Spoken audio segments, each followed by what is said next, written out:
사도행전 28장 23절에서 31절 말씀을 통해서 로마에서 이 선교헌신 예배를 맞이하여 로마에서 이런 제목으로 말씀의 은혜를 사모하도록 하겠습니다.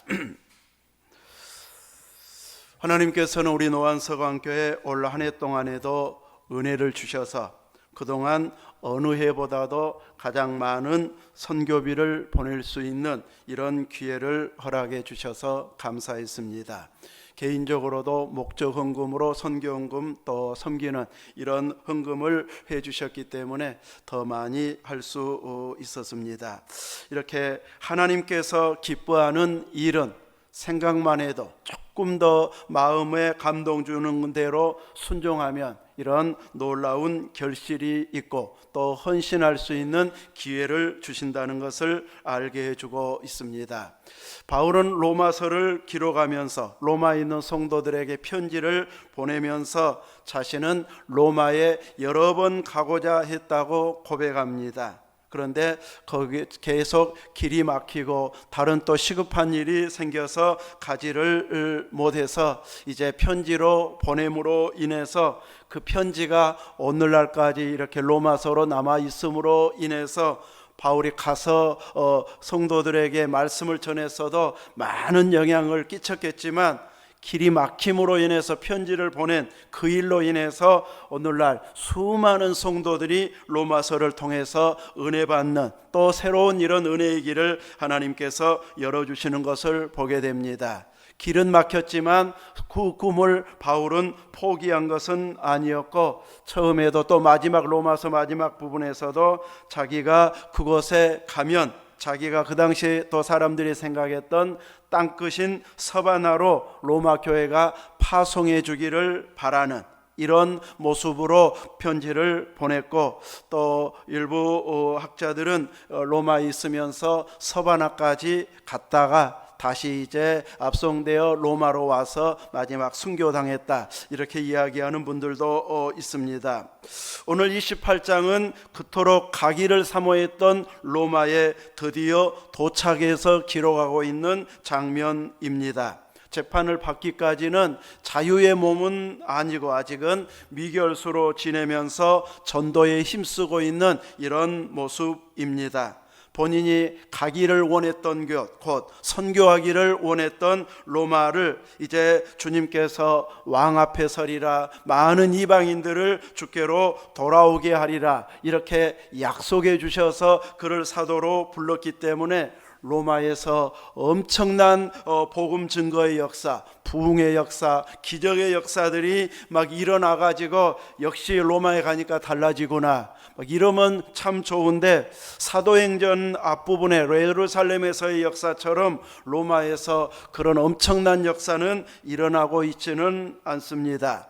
313년 한참 후에 이제 이렇게 국교로 로마가 기독교를 공인한 후에는 많은 이들이 예수님을 믿고 또 믿어야 취직도 되고 공무원도 되고 이제 그러면서 믿는 사람은 많아졌는데 신앙은 조금 흐려지는 이제 요즘도 세례 받아야 어디 취직한다 하면 무조건 세례부터 받으려고 그래요. 신앙이 있든지 없든지. 그런 것처럼 당시 국교로 인정된 후로는 이제 믿어야 세례 받아야 취직도 되고 관리도 될 수 있기 때문에 막 다 이제 믿는다고 하다가 보면 이 신앙의 강도는 약해져 버리고 혹은 거짓으로 받는 이런 경우까지 생겨나서 그 힘은 약해지는 이런 모습까지 이제 보이기는 하는데 아무튼 그때 국교로 인정하기 전까지는 계속 박해를 받아야 했습니다.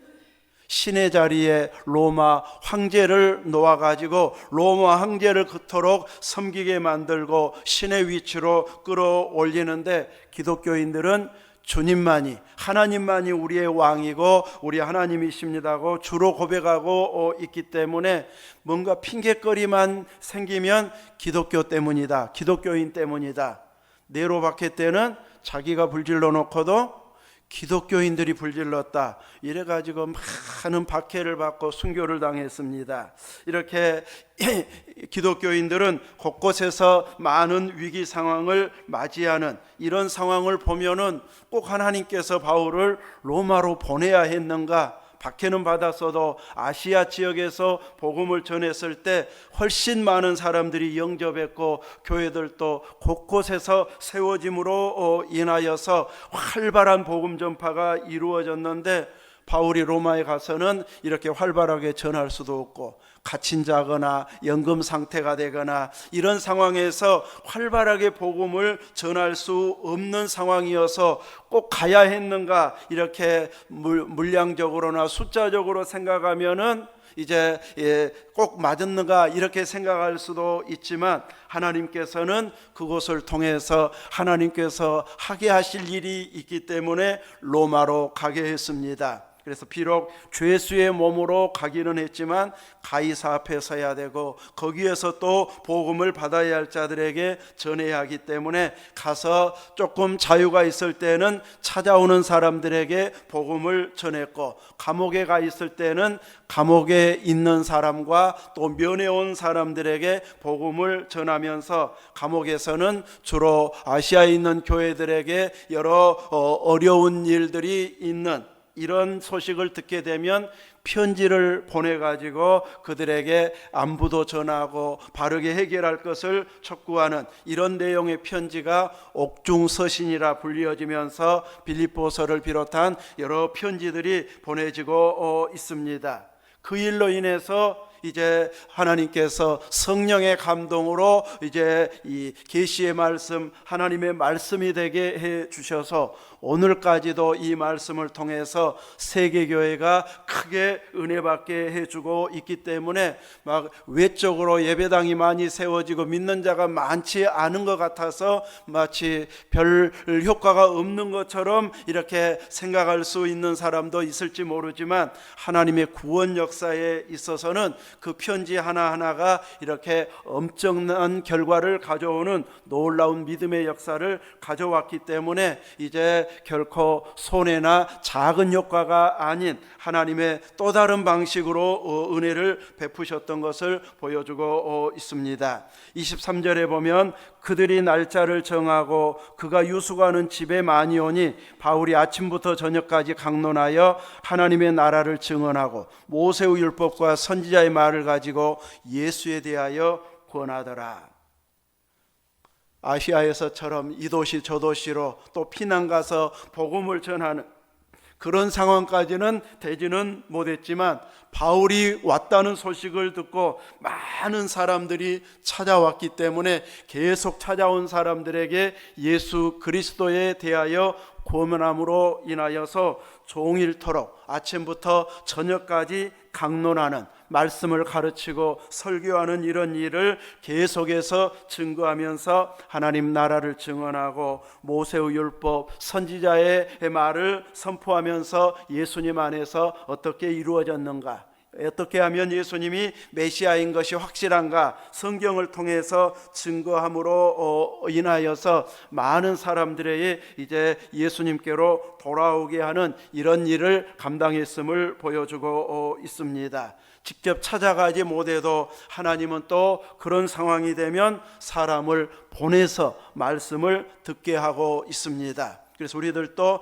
찾아가서 전할 수 있는 건강과 힘을 주실 때에는 계속 찾아다니면서 복음을 전해야 되고, 때로는 우리가 이제 활동하기가 조금은 이제 어려운 이런 상황이 되어졌을 때는 하나님께서 여러 사람들을 만나게 한다든지 찾아오게 한다든지 통화를 자주 하게 해가지고 하나님의 말씀의 은혜를 받을 수 있는 환경을 또 이렇게 하나님께서 만들어 주신다는 것을 알게 해주고 있습니다. 전도를 하면, 바울이 전하면 다 믿을까요?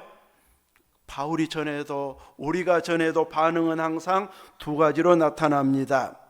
24절에 그 말을, 바울의 말을 어떤 사람도 있고 믿는 사람도 있고 또 믿지 아니하는 사람도 있다. 이 두 부류로 딱 나눠지게 되어 있습니다. 그래서 서로 맞지 아니하여 나중에는 막 논쟁이 되기도 하고 다툼이 되기도 하고, 그래서 이제 바울을 대단한 줄 알았더니 별것 아니네 이런 사람도 있고, 바울이야말로 진짜 이제 메시아를 제대로 알게 해주시는 분이구나 하면서 은혜 받는 사람도 있는데, 이렇게 흩어질 때에 바울이 선지자의 말, 이사야의 말을 인용해서 이제 그들에게 언급하고 있는데, 이 백성에게 가서 말하기를 너희가 듣기는 들어도 도무지 깨닫지 못하며 보기는 보아도 도무지 알지 못하는도다. 이 백성들의 마음이 우둔하여져서 그 귀로는 둔하게 듣고 눈은 감았으니는 눈으로 보고 귀로 듣고 마음으로 깨달아 돌아오면 내가 고쳐줄까 함이라.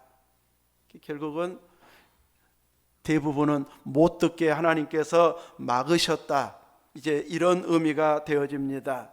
이렇게 듣고 돌아와서 제대로 용서와 사랑을 받아야 되는데, 그동안 그들의 죄악의 길은 버리지는 아니하고 철저히 하나님만 믿기로 작정하고 돌이켜야 되는데, 겉모양만 믿으려고 하는 이런 자들을 향해서는 깨닫지 못하게 하는, 듣지 못하고 보지 못하게 해서 이제 고침받지 못하게 한다고 말하고 있습니다. 마음 중심으로부터 은혜를 사모하고 변화를 사모해야만이 하나님께서 은혜 주신다는 것을 보여주고 있고, 이런 일로 인해서 28절 말씀처럼 이제 그들이 말씀을 받지 아니함으로 인해서, 처음에는 주로 유대인들 중에 흩어져 있는 자들이 많이 말씀을 들으러 왔을 것입니다.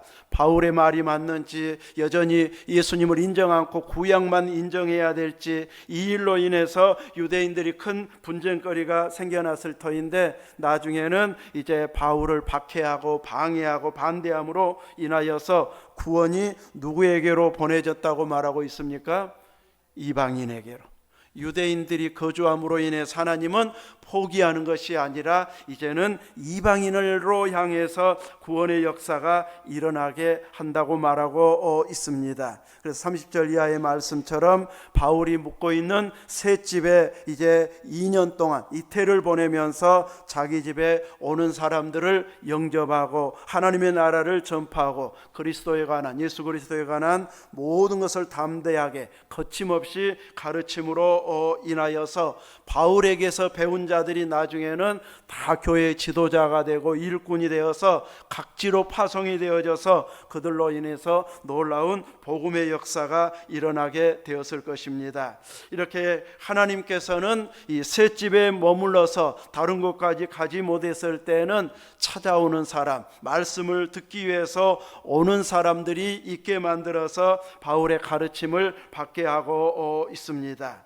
이들을 잘 영접했다고 하는 것은 식사 대접을 잘했다는 의미가 아니라 예수 그리스도를 영접하도록 그들에게 풍성한 말씀으로 그들을 섬겼다는 것이 되어져서 이제 그들이 바울을 통해서 변화받고 예수 사람으로 새 사람이 되어짐으로 인해서 주님을 위해서 일하는 자들로, 헌신하는 자들로 바뀌어지게 되어져서 바울은 일꾼들을 키우고 가르치면 거기에서 배운 자들은 각지로 흩어져서 또 복음을 전하는 선교사요, 목회자요, 복음의 일꾼이 되어져서 각처로 복음을 전하는 일꾼들을 파송할 수 있게 되어졌을 것입니다. 바울이 가르친 내용은 하나님 나라였습니다.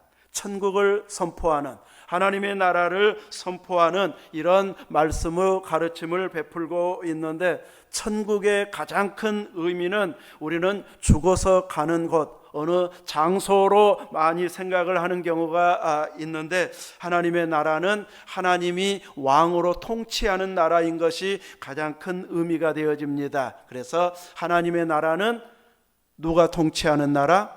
하나님이 통치하는 나라. 그래서 이 땅에서도 우리가 하나님의 통치를 받고 살면 이 땅이 어디가 돼요? 하나님의 나라가 되어집니다. 그래서 가정이 하나님의 통치 안에 살게 되면 가정 천국이 이루어지고, 직장이 하나님의 통치 아래에서 사업을 하게 되고 직장 생활을 하게 되면 그 사업처가, 직장이 하나님 나라가 되어지고, 지역이 하나님의 나라가 되고, 이렇게 점점 확대가 되어져서 끊임없이 우리들은 머리 대신 주님의 인도함을 받아서, 명령을 받아서 주님이 원하시는 것이 무엇인지 늘 생각하고 거기에 맞는 행동을 하는 것, 이것이 하나님 나라의 백성의 자세인 것을 알게 해주고 있습니다.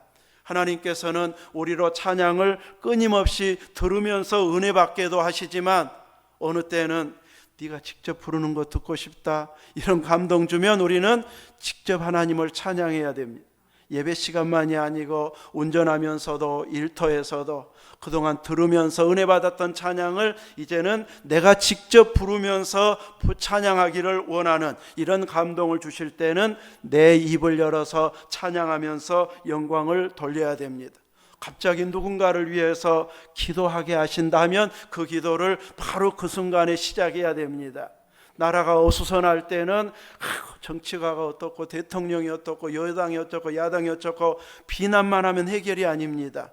이런 위기 때에 우리 믿음의 사람은 진정한 통치자여 통치자를 또 세우기도 하고 폐하기도 하시는 하나님께 기도해야 할 때다 하면서 이제 나라를 위해서 기도하는 것, 이것이 하나님 나라의 백성다운 삶을 살아가는 자세가 되는 것임을 알아야 할 것입니다. 이렇게 우리가 하나님의 다스림, 통치를 받게 되어지면 왕 대신 예수님을 모시고 살아가는 이 땅에서는 아직은 영원하지 않지만 영원한 나라와 바로 연결되어지게 되기 때문에 우리는 예수님을 모시고 살아가는 이 믿음을 충만하게 지켜내야 할 것입니다. 이렇게 바울은 하나님의 나라를 전파했고 또 예수 그리스도에 관한 모든 것을 담대하게 거침없이 가르쳤다고 말하고 있습니다. 예수님은 교회의 머리가 되신 분이십니다.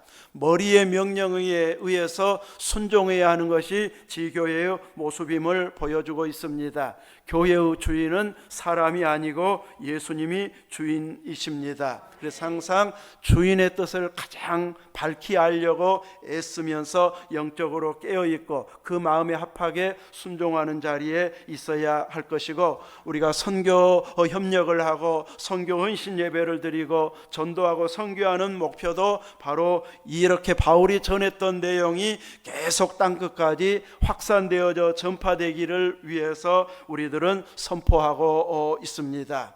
이제 올해 동창회 때문에 임대희 선교사님 이제 카톡에 들어와 가지고 연락을 계속 주고받으면서 이제 어느 성도님이 또 선교비도 보내주셔서 보내기도 했고 또 기도 제목도 듣게 되어졌는데, 성탄절까지 100만 명의 어린이들에게 복음을 전한다. 우리 신학교 다닐 때는 어린이 전도협회 서울 지부에서 이제 열심히 활동을 했던 친구였는데, 그 후로 어느 날 갑자기 또 선교사님으로 가신다고 하고 나서는 연락이 끊겼었는데, 이제 이렇게 몇십 년 만에 연락이 되어져서 한 30몇 년 만에 연락이 되어져서 카톡을 주고받게 되어졌는데, 진짜 100만 명이 넘는 아이들에게 이 복음을 전해가지고 영접기도를 시켰더라고요. 이렇게 물론 혼자 그렇게 많이 할 수는 없고 이제 그 복음을 전할 일꾼들을 계속 훈련시켜가지고 그 헌신된 일꾼들이 각처에 흩어져 가지고 복음을 전하는데 정말로 그런 놀라운 역사가 일어나는 것을 보게 됩니다. 아직도 그거는 무정부 상태에 가깝고 정치적으로 몹시 혼란해 있는 상황이고, 종교적으로는 다수가 이슬람이어서 참 이 방해도 많고 핍박도 많은 이런 상황인데도 불구하고 하나님께서는 이렇게 복음을 전하고자 하는 열심 있는 사람들을 세우니까 그 일을 감당해내는 것을 보게 되어집니다. 그래서 우리 주일학교에서는 이제 조금이나마 내년부터는 또 이렇게 후원하기로 했습니다. 이렇게 헌신하고 섬기면서 우리들은 작은 섬김이지만 거기에서는 수많은 영혼들을 살리는 이런 놀라운 일들이 이루어지기 때문에 기도하는 일, 섬기는 일, 헌신하는 일에 조금 동참하게 되어지면 그 놀라운 일에 같이 쓰임받게 되어집니다. 그래서 우리는 가서 전하지 못하면 이제 협력하는 일로, 기도하는 일로 동참해야 할 것입니다. 오늘 본문에서처럼 바울이 로마에 도착해서 본 그 선교하는 모습을 보면 선교의 여건이 용이해져 가지고 마음껏 선교할 수 있는 이런 좋은 환경이 기다리고 있는 것은 아니었습니다. 오히려 가기 전보다 방해받고 또 제약이 되어지고 일정한 곳에서만 또 찾아오는 사람에게만 복음을 전할 수 있는 조금 선교 현장으로서는 열악한 현장이 되어버리고 말았는데, 하나님께서는 필요한 사람들을 보내가지고 듣게 만들고 배우게 만들어가지고 선교 확장을 그들을 통해서 또 진행되도록 하나님의 방법으로 선교가 진행되게 하시는 것을 보여주고 있습니다. 오늘날에도 우리가 선교하고 전도할 때에 우리가 원하는 최고의 환경은 어쩌면 우리 시대에 보지 못할 수도 있습니다. 우리는 적어도 한 30-40명 전도돼 가지고 예배만 드리면 좋겠다, 기도할 때는 그 정도 목표는 아니잖아요. 우리는 50명, 100명, 저는 세 자릿수까지 올라가기를 위해서 기도하는데, 그러다 보면 지금이 막 만족이 잘 안 됩니다. 그런데 우리가 기도하는 목표만큼 주일학교도 가득가득, 청소년들도 청년들도 장년 노년에 이르기까지 가득가득 채워져서 1부, 2부, 3부 예배 드리는 막 이런 기도를 하게 되면 그런 환경, 재정적으로도 엄청나서 세계로 다 파송할 만큼의 환경은 곧바로 만들어지지는 않습니다. 그거 가지고 우리 교회 쓰고 우리가 활용해야 더 용이할 것 같은데, 우리가 도움받아야 될 것 같은데 넉넉하지 않은 이런 상황일 때도 많이 있습니다. 그런데도 불구하고 그 역할을 감당하면 이제 해온 것만, 한 것만 남는 결실이 되어지는 이런 때도 있습니다. 그렇기 때문에 우리가 그동안 해왔던 것은 결코 헛수고가 아니고 하나님께서 귀하게 사용하신 결과물들이 되어지기 때문에 우리들은 주어진 환경이 아직 완벽하지 않고 넉넉하지 않다고 해서 그때가 되어지면, 그 정도 되면 우리 합시다 하고 미루기보다는 한 해 한 해 감당하는 이런 역할이 되어져야 할 것입니다. 우리가 한꺼번에 많이 보내지 않은 이유도 갑자기 중단해버리면 상대 쪽에서는 많이 힘들 수 있습니다. 그래서 우리가 보낸 작은 액수는 이제 보내면 약간의 도움이 되고 안 보내도 버틸 수 있는 그 정도로밖에 우리가 보내지 않는데, 혹시라도 내년에 어려워지면 못 보낼 수 있으니까 그러면서 이제 한 해 한 해 하다가 보니까 10년도 넘고 20년도 넘게 이렇게 계속 선교할 수 있도록 하나님께서 이어가게 해주고 있습니다.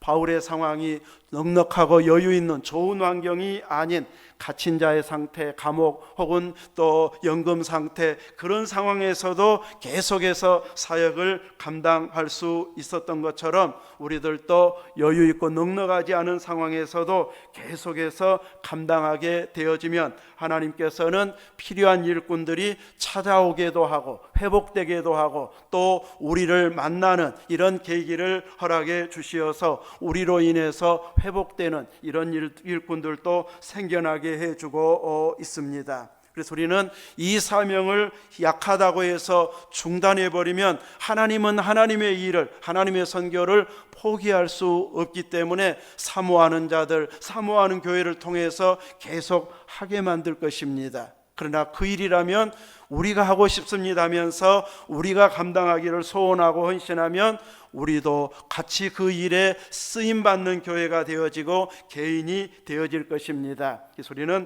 선교하는 일을 끝까지 포기하지 않으면 우리는 교회가 살아있는, 존재하는 이유가 선교에 있기 때문에 그 일을 하도록 하기 위해서 계속해서 하나님께서는 은혜를 부어주시는 계기가 되어질 것입니다. 약하면 다른 교회와 함께 힘을 모아서 같이 할지언정 결코 포기하지는 않는, 물러서지는 않는 이런 열심을 가지고 한번 또 한 해 한 해 감당해 가면서 하나님의 놀라운 일에 참여하는 이런 은혜가 교회와 여러분에게 계속 넘쳐날 수 있기를 주님의 이름으로 축원합니다. 아멘.